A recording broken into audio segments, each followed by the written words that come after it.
আজকে আমি আপনাদের সঙ্গে শেয়ার করব দারুণ একটা মুড়ি মাখা। সেটা কি দিয়ে জানেন? মাংসের আলু দিয়ে।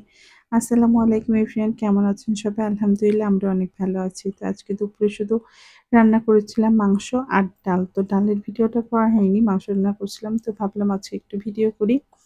তো এখানে হচ্ছে আমি ২ টা মুরগির পাখনা, গলা যা ছিল নিয়ে নিয়েছিলাম আর কয়েক টুকরো মাংস নিয়ে নিয়েছি। এবার খুব মজা করে এটাকে রান্না করব। আর একটু ঝাল, ঝাল করে রান্না করব যাতে খেতে অনেক ভালো লাগে। তো আমি এখানে সব মসলা দিয়ে ভালোভাবে কষিয়ে নিয়েছিলাম। তারপর এর ভিতর দিয়ে দিয়েছি আলু। কারণ আলু না দিলে তো একদমই ভালো লাগে না খেতে। তো যাই হোক সবকিছু হচ্ছে ভালোভাবে বসিয়ে দিয়ে আমি হচ্ছে একটু নাড়াচাড়া করে নিচ্ছিলাম। যাতে নিচে না লেগে যায়। আর হচ্ছে মাংসটা হচ্ছে কষিয়ে দিয়ে আমি একটু ঢাকা দিয়ে রেখেছিলাম। তারপরে এই যে বেশ কিছুটা পানি বেরিয়েছে। আর হচ্ছে মাংস থেকে না গলা, পাখনা এগুলো খেতে মনে হয় বেশি ভালো লাগে। তো আমার মতো কে আছেন যারা গলা, পাখনা এগুলো খেতে পছন্দ করেন কমেন্ট করে জানাবেন। তো এখানে আমি কয়েকটা না কাঁচামরিচও দিয়ে দিয়েছিলাম। কাঁচামরিচ হচ্ছে ভাতের সাথে মেখে খেতে না ভালো লাগে। তো সেইজন্য ৪-৫ টা কাঁচামরিচ দিয়ে দিয়েছিলাম। আর আমি না বোম্বাই মরিচটা খেতে পারি না। আমার কাছে বেশি ঝাল লাগে। কিন্তু এভাবে মাংসের ভিতরে ঝাল দিয়ে ভাতের সঙ্গে মেখে খেতে অনেক ভালো লাগে। তো এখানে হচ্ছে মাংসটা আমি খুব ভালো করে কষিয়ে মানে ঝোলটা বেশি রাখবো না, তো ভালোভাবে কষিয়ে নিয়ে অল্প করে ঝোলের পানি দিয়ে দিব। তারপর হচ্ছে রান্না করে নিব।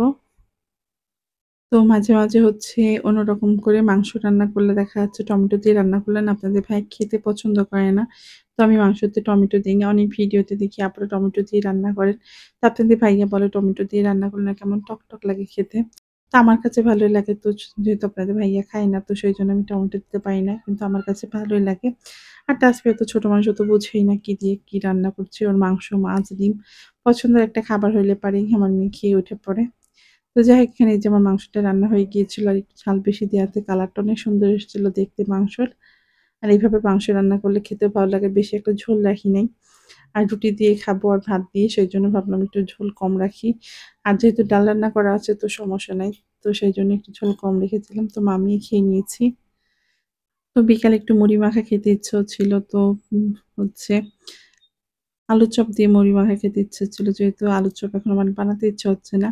তো আমি না ছোটবেলায় মাঝে মাংসের আলু দিয়ে এভাবে মুড়ি মেখে খেতাম। তো আমি এই যে পেঁয়াজ কেটে নিয়েছি, এখানে ঝাল নিয়ে নিয়েছি।